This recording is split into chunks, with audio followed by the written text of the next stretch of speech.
श्री गणेशाय नमः। ब्रह्मानंदम परम सुखदम केवलम ज्ञान मूर्ति द्वंद्वातीतम गगन सदृशम तत्वमस्यादि लक्ष्यम एकम नित्यम विमलमचनम सर्वदेशाक्षी भूतम भावातीतम त्रिगुण रहितम सदगुरुत्वम नमामि।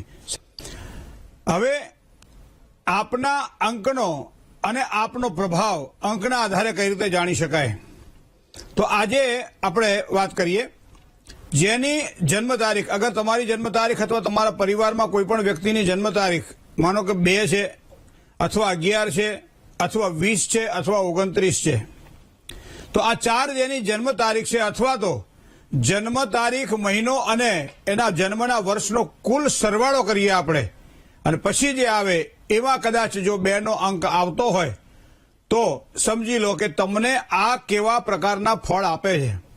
કારણ કે અહીંયા 2 નો અંક હોય, 11 નો અંક હોય કે 20 નો અંક હોય કે 29 નો અંક હોય, તો આ અંકવાળા 2 ના અંકવાળા જે ગણાય છે અને 2 નો જે અંક છે અંકશાસ્ત્રની દ્રષ્ટિએ એનો સ્વામી થાય છે ચંદ્ર। પ્રાણવાયુનો કારક ગ્રહ એ પ્રથમ છે અને પ્રથમ એ સૂર્ય છે, માટે 1 નો અંક સૂર્ય છે। અને પ્રાણવાયુ પછી જે આપણે કહીએ કે મનોબળ અથવા તો 2 પ્રકારના આપણા મન કામ કરતા હોય છે, એ કોન્શિયસ માઇન્ડ અને સબકોન્શિયસ માઇન્ડ। આંખ બંધ કરીએ અને છતાંય આપણને આપણો ચિતાર દેખાતો હોય તો એ આંખ જોવાનું કામ કરે છે, છતાંય આંખ બંધ કર્યા પછી જે દેખાય છે એ કોણ છે? ઘટમાં ફરે ઘડિયાળ ને કાંડે બાંધીને કાં ફરો પુરુષોત્તમ કહે પ્રાણીયા ઘટ ભીતર જોયા કરો। આ ઘટમાં જોવાની જે ઘડિયાળની રીત છે એ મને તમને કોણ સમજાવે છે, કોણ શીખવાડે છે? અને એટલા માટે જ કદાચ મને લાગે છે ચંદ્રનું વિશેષ મહત્વ બતાવવામાં આવેલ છે। રામદેવ પીરથી માંડી અને ઘણા બધા દેવી દેવતાઓને ચંદ્રના આધારે, જેને કે બીજના આધારે આપણે આમને ઓળખતા હોઈએ છીએ। અને ચંદ્રનું દર્શન કરો અને ભગવાન ગણપતિ પ્રસન્ન થાય। એમ એ અજવાળિયાની હોય કે ચાહે અંધારિયાની ચોથ હોય, એમાં અંધારિયાની ચોથના દિવસે ચંદ્રના દર્શન કરવાથી ભગવાન ગણપતિના વ્રત છૂટે છે। તો આવો ચંદ્રનો પ્રભાવ છે। કોઈ પણ વ્યક્તિની સારી આંખો હોય, બરાબર, તો એના ઘણા બધા ગીતો આપણા એની અંદર લખાયેલા છે, બરાબર છે। તો આ બધા ચંદ્રના પ્રભાવને, આ જે અંક છે એ અંકને ચંદ્રના પ્રભાવથી કેવી રીતે ઓળખી શકાય, આ બધી વાતો, નાની નાની વાતો, નુકસાનીમાં શું સાચવવું જોઈએ, આત્મવિશ્વાસથી સન્માન કેવી રીતે મળી શકે, અંકના પ્રભાવને ઓળખી અને એનો પ્રભાવ કેવી રીતે મળી શકાય, સુખ સારું ક્યાં પ્રાપ્ત થાય, તો આ બધી જ વસ્તુ આપણને જોઈ શકાય છે। પણ મિત્રો, પહેલા તો હું તમારી ઓળખાણ કરાવું। કદાચ તમારો અંક જો 2 નો છે તો અથવા તો 2 ના અંકવાળા તમારી પરિવારમાં કોઈ પણ વ્યક્તિઓ છે તો મોટાભાગે ચંદ્રનો પ્રભાવ તમને જોવા મળશે। ચંદ્રનું પ્રભુત્વની સાથે સાથે નેપચ્યુનની અસર પણ 2 ના અંકવાળાને જોવા મળે છે। તો એક ચંદ્રની વાત કરીએ તો એક તો માયાળુ વ્યક્તિઓ મોટા ભાગે આ ચંદ્રવાળા જાતકો જોવા મળે છે। સાથે સાથે સારી લાગણી ધરાવે અને દરેકને પોતાનું જે કહેવાય ને કે લાગણી દ્વારા સંબંધો એ પોતે બાંધતા હોય છે અને એના કારણે આ લોકો કલા રસિક જોવા મળે છે, કળાઓના બહુ સારા રસિક જોવા મળે છે, બરાબર। બીજાની સહાનુભૂતિ મેળવી શકાય એવા સારા કામ કરે છે। સાથે સાથે એમ કહેવાય પોતાની બીજાની શુભેચ્છાઓ પણ એક સારી પ્રાપ્ત કરી શકે છે, મતલબ કે લાગણીશીલ વ્યક્તિ છે। આવા લોકોને મોટા ભાગે મિત્રોની ખોટ નથી પડતી। એ ગમે ત્યાં જાય પોતાનું સામ્રાજ્ય બનાવી લે છે, પોતાના મિત્રો બનાવી લે છે, એ ગમે ત્યાં જાય। પણ ચંદ્રમાં જેનો સ્વામી હોય એવા 2 ના અંકવાળા વ્યક્તિઓ ગમે ત્યાં પોતાનું એક પ્રભુત્વ ઊભું કરી લેતા હોય છે। અને બીજું કે બને ત્યાં સુધી આવા વ્યક્તિઓ બીજાનું ભલું કરવાની ઈચ્છા જ રાખતા હોય, કોઈનું ખોટું ન થાય આવું મોટા ભાગે એ લોકો ધ્યાન રાખતા હોય છે। અને કળા દ્વારા એમને સારો ફાયદો, જ્યાં જ્યાં કલા છે, જ્યાં જ્યાં કલા રસિકો છે ત્યાં તમને 2 ના અંકવાળા વ્યક્તિઓ વધારે જોવા મળશે। કારણ શું છે કે એ સ્વભાવે છે ને થોડા મૃદુ છે। કઈ કલાકારોને તમે જોજો, શુક્ર પ્રધાન, ચંદ્ર પ્રધાન કલાકારોને જોજો, નાની નાની બાબતોમાં ક્યારેક ક્યારેક ખોટું લાગી જાય। તમે એક પણ શબ્દ આમ થોડો ઉતાવળો બોલો તો એને ગમે નહીં। અમે ઇન્ડોનેશિયામાં જઈએ અને એવા સમયે ઊંચા અવાજે આપણે તો આપણો સ્વભાવ છે બોલવાનો, ઊંચા અવાજે બોલીએ ને તો એ લોકો શું કે ખબર છે, આમ છાતી પર હાથ મૂકે કંઈક બોલે એટલે આપણે બાજુવાળાને પૂછીએ કે આ ઇન્ડોનેશિયન ભાષામાં શું બોલ્યો, તો એમ કહે છે કે તમે વધારે ગુસ્સે થઈને બોલ્યા ને મને છાતીમાં દુખવું આવી ગયું। શું કામ કે આ રસિક માણસ છે, આ કલા રસિક માણસ છે, આ મૃદુ માણસ છે, આ લાગણીશીલ અને તરંગી માણસ છે।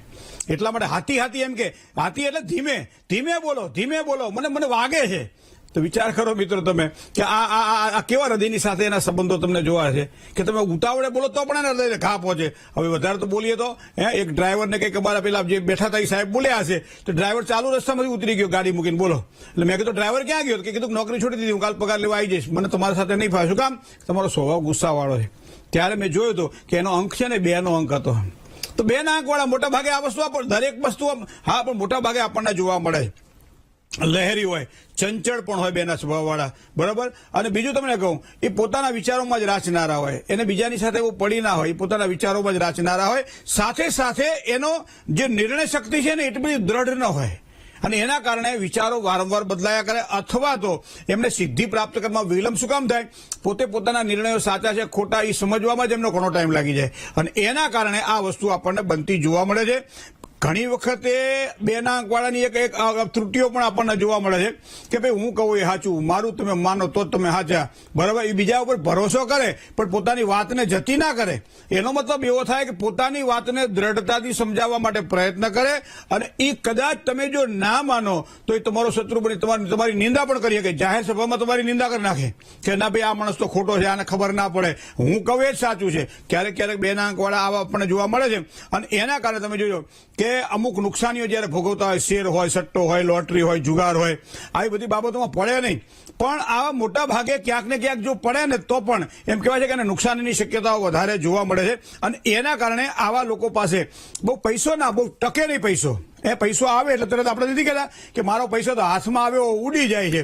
તો 2 ના આંકવાળા વ્યક્તિઓને પણ આ વસ્તુ જોવા મળે કે પૈસો બહુ ટકે નહીં, એ વાપર્યા કરે પણ એને વધે નહીં પૈસા. અને બીજું તમને કહું, હંમેશા ક્રોધી, ઉતાવળિયા અને ચંચળ સ્વભાવવાળા 2 ના આંકવાળા તમને જોવા મળશે અને એના કારણે એ બીજાની સલાહથી ચાલે. કારણ કે ચંદ્રમા છે ને, ચંદ્રમાને સૂર્યનું બળ છે મિત્રો. અંકશાસ્ત્રની દ્રષ્ટિએ જુઓ ને તો સૂર્યનું બળથી ચંદ્રમા બળવાન બને છે અને એટલા માટે બીજાઓની સલાહ એટલે સારા વ્યક્તિઓની સલાહથી આવા લોકો કામ કરતા આપણને જોવા મળે છે. પૈસા કમાવવા અઘરા પણ ખર્ચી પણ ઝડપથી નાખતા હોય છે. બીજું, એમનું જીવનનું સુખ ક્યારે મળે? બાલ્યકાળમાં મળે કે ના મળે? યુવાવસ્થામાં મળે કે ના મળે? તો સુખ ક્યારે મળે એમને? જીવનના પાછળના ભાગમાં. જીવનના પાછળના ભાગમાં તમે જુઓ તો એ સુખમય પોતાનું જીવન વ્યતીત કરે, જીવનના પાછળના ભાગમાં સારું સુખ મળે. બીજું, લાગણીશીલ સ્વભાવ, તરંગી સ્વભાવ, ઘણી વખત સાચું કહી દેવાની વૃત્તિ અને એના કારણે સંતાનો હોવા છતાંય સંતાનોની સાથે 2 ના આંકવાળા વ્યક્તિઓને ઓછું બને. આ વસ્તુને પણ ધ્યાનમાં રાખવી રહી. લગ્ન જીવનની અંદર પણ આના કારણે વધારે તમને જોજો, વધારે પડતા લાગણીશીલ સ્વભાવવાળા વ્યક્તિઓ હોય ને એ ગુસ્સો પણ એટલો કરે અને રોઈ પણ લે. હું તો એમ કહું, ખાસ કરી બહેનોમાં તમે જોજો કે વધારે લાગણી હોય ને એ રોઈ પણ લે પણ ગુસ્સો પણ એટલો જ કરે. એનું કારણ કે એ તરંગ જે છે એ પકડી શકાય નહીં અને એટલા માટે લગ્ન જીવનની અંદર પણ જેના 2 ના આંક છે એવા લોકોને થોડુંક સાચવીને કામકાજ કરવું પડે, પોતાની લાગણીઓને થોડી વશમાં રાખવી પડે તો એને સારી સફળતાની પ્રાપ્તિ થાય. મોટા ભાગે 35 વર્ષ સુધી જીવનમાં થોડોક ચડાવ ઉતાર એને જોવા મળતો હોય છે અને ત્યારબાદ એ સારું સુખ ભોગવતા હોય છે. પુરુષો જો હોય તો એને સ્ત્રી મિત્રોની મદદથી સારી સફળતા મળે અને જો સ્ત્રીઓ હોય તો પુરુષ મિત્રોની મદદથી સારી સફળતાની પ્રાપ્તિ થાય. આવા પણ 2 ના આંકવાળા આપણે જોયા છે. ખાસ કરી દેશ પ્રદેશમાં એમને રખડવાનો, ફરવાનો, હરવાનો બહુ જ સારો શોખ હોય અને એના દ્વારા પ્રકૃતિની સાથે એમને તાલમેલ જામે અને એમને મજા પણ ખૂબ જ સારી આવે છે. એમને બધું ખેડવાની બહુ સારી તકો પ્રાપ્ત થતી આપણને જોવા મળે છે. હા, ઘણી વખત 2 ના આંકવાળા વિદેશમાં રહે છે પણ આખા વિદેશમાંથી પૈસો પણ કમાય છે અને સારો સારો વાપરી પણ શકે છે કારણ કે પરદેશથી એમને સારો લાભ જોવા મળે છે. તો સાથે સાથે એક વસ્તુ છે એ ઝડપથી આમાં રાજી પણ થઈ જાય અને ઝડપથી નિરાશ પણ થઈ જાય. કોઈ પણ કામ જો ના થાય પોતાનું ધાર્યું તો નિરાશ પણ ઝડપથી થઈ જતા જોવા મળે છે કારણ કે 2 ના આંકવાળાની આ પ્રકૃતિ રહી છે. બીજું તમને કહું, ગૂઢ વિદ્યા હોય, જ્યોતિષ હોય, પરતંત્ર હોય, પરમંત્ર હોય, પરયંત્ર હોય અથવા તો હિપ્નોટિઝમ હોય, આવી બધી બાબતોમાં આવા લોકોને બહુ રૂચિ હોય અને શીખે ખરા, શીખવા માટે પ્રયત્ન પણ કરે કારણ કે આવા લોકો આમાં રૂચિ કેળવતા હોય છે અને મોટા ભાગે આવા લોકોએ ક્યારે કામ કરવું જોઈએ જેના કારણે એને સારી સફળતા મળે. અમુક લોકો સવારમાં કામ કરે સારી સફળતા મળે, અમુક લોકો બપોરે કામ કરે સારી સફળતા મળે.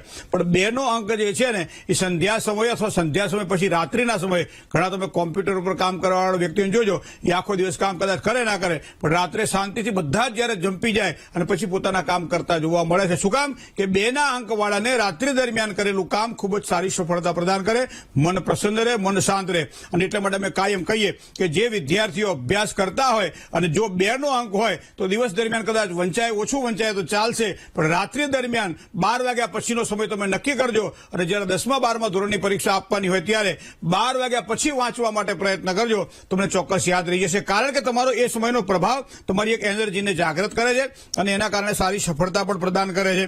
હવે આવા લોકો તમને ક્યાં ક્યાં જોવા મળે? 2 ના અંકવાળા વ્યક્તિઓને વધારે સારી સફળતા શેમાં મળે? તો એક તો ખેતીને લગતા કોઈ પણ પ્રકારના કામકાજ હોય અથવા કાયદાને લગતા કોઈ પણ કામકાજ, ભણતરના અભ્યાસ હોય, વૈદક એટલે કે ડોક્ટરી લાઈન હોય અથવા તો નાટક, સિનેમા, ચિત્ર, ચિત્રકળા, આ બધી વસ્તુઓમાં સેલ્સમેન સારામાં સારા તમને 2 ના આંકવાળા જોવા મળશે. એ ગમે તે રીતે પોતાની આજીવિકા પૂરી કરી લેતા હોય છે. સાથે સાથે કોઈ પ્રવાહી પદાર્થ હોય તો એમાં પણ 2 ના આંકવાળાને સારી સફળતાની પ્રાપ્તિ થતી હોય છે. એવા કરેલા વેપાર એમને ખૂબ જ સારો લાભ કરાવડાવતો હોય છે. ખાનગી મંત્રી એટલે કે કોઈ પણ એવી કંપની હોય કે જે ખાનગી કંપની હોય અને એમાં મેનેજર તરીકે અથવા તો યોગ્ય રીતે કામ કરવાનું હોય ત્યારે 2 ના આંકવાળાને સારી સફળતા મળે છે. આ બધા જ કામથી એમને લાભ થાય. ખાસ કરી સેલ્સમેનશીપની સાથે સાથે એવા પ્રકારના કામકાજ કરે કે જેમાં સાર્વજનિક હોય અને એવા કામકાજમાં 2 ના આંકવાળાને વધારે સારી સફળતા એમને જોવા પ્રાપ્ત થતી હોય છે. હવે આવા લોકોની જે નિરીક્ષણ શક્તિ છે ને બહુ સતેજ હોય અને એના કારણે આ લોકો પહેલા નિરીક્ષણ ખૂબ કરે અને પછી એ કામકાજ કરે. પણ ઘણી વખત ઉતાવળ ના કરે, પોતાના નિર્ણય આપવામાં ઉતાવળ ના કરે. કોઈ પણ વ્યક્તિ કે તમારું શું માનવું છે તો કે વિચારીને કહું, એનો મતલબ એવો થાય કે એની નિર્ણય શક્તિ હજી પાવરફુલ એટલી બની નથી કે તરત વિચારી શકે. નિરીક્ષણ શક્તિ છે, તેલ જુઓ, તેલની ધાર જુઓ, બરાબર ને, અને પછી વાત કરો તો 2 ના આંકવાળા મોટા ભાગે આપણને આવા જોવા મળે છે. હવે આવા વ્યક્તિઓને સાવધાની શેમાં રાખવાની ખબર છે? સંબંધો જાળવવામાં. વધારે પડતો લાગણીશીલ સ્વભાવ સામેવાળા વ્યક્તિને ગમતો હોતો નથી. તો લાગણીશીલ તો છો જ, પણ એને કાબુમાં રાખો જો સંબંધો જાળવવા હશે તો, ખાસ કરી પ્રેમીજનો માટે. અને એટલા માટે નથી આપણે ઘણી વખત કહેતા કે ભાઈ એ ચંદ્રમાનું બળ જ એવું છે, કોઈ લાગણીના સાથે સંબંધો હોય ત્યારે આ વસ્તુ આપણને જોવા મળે છે. ખાવા પીવામાં ખાસ ધ્યાનમાં રાખવું, કારણ કે ખાવા પીવામાં અનિયમિતતાના કારણે મોટાભાગે આ 2 ના આંકવાળાના પેટ બગડ્યાના દાખલા ઘણા આપણે જોયા છે. સાથે સાથે કોઈ પણ કામ જ્યારે કરે ત્યારે ધીરજથી કામકાજ કરે. બીજું, રંગ કયો ઉપયોગ કરવો જોઈએ ને તો સફેદ રંગનો ઉપયોગ કરે તો વધારે એને સારી સફળતાની પ્રાપ્તિ થાય. અને સાથે સાથે પીળો રંગ, સફેદ રંગની સાથે પીળો રંગ જો 2 ના આંકવાળા વાપરે તો એમને ખૂબ જ સારા લાભ થાય. ઉપાસના કોની કરવી જેના કારણે સારી સફળતા મળે? તો તમે જોજો ભગવાન શિવજીના મંદિરમાં જ્યારે જાઓ ને ત્યારે 2 ના આંકવાળાએ ફક્ત પાણી નહીં ચડાવવું, દૂધથી પણ ભગવાનને અભિષેક કરો અને દૂધ પછી પાણી ચડાવવું. તો આ બંને વસ્તુ સોમવારના દિવસે જો શિવજીને ચડાવે તો 2 ના આંકવાળાને દરેક જગ્યાએ સારી સફળતા અને પ્રસન્નતાની પ્રાપ્તિ થતી હોય છે. બીજું તમને કહું કે આમ જ્યાં પાણીનું ઝરણું રહેતું હોય અથવા તો કોઈ એવું કુદરતી દ્રશ્ય હોય એ પોતાની સામે ચિત્રમાં રાખે તો 2 ના આંકવાળાને મોટા ભાગે શાંતિ મળતી હોય છે. કારણ કે આમાં જેને કે ઘણી અંદર બધું ભરેલું બહુ હોય તો એવા સમયે ઘરની અંદર પણ એમ કહેવાય છે કે ચિત્ર એવું રાખે કે જેમાં કુદરતી દ્રશ્યો હોય, પાણીના ઝરણાઓ આવતા હોય અને એવા ચિત્રો ઘરમાં રાખે અને એને જોવે તો એને સારી સફળતાની પ્રાપ્તિ થાય.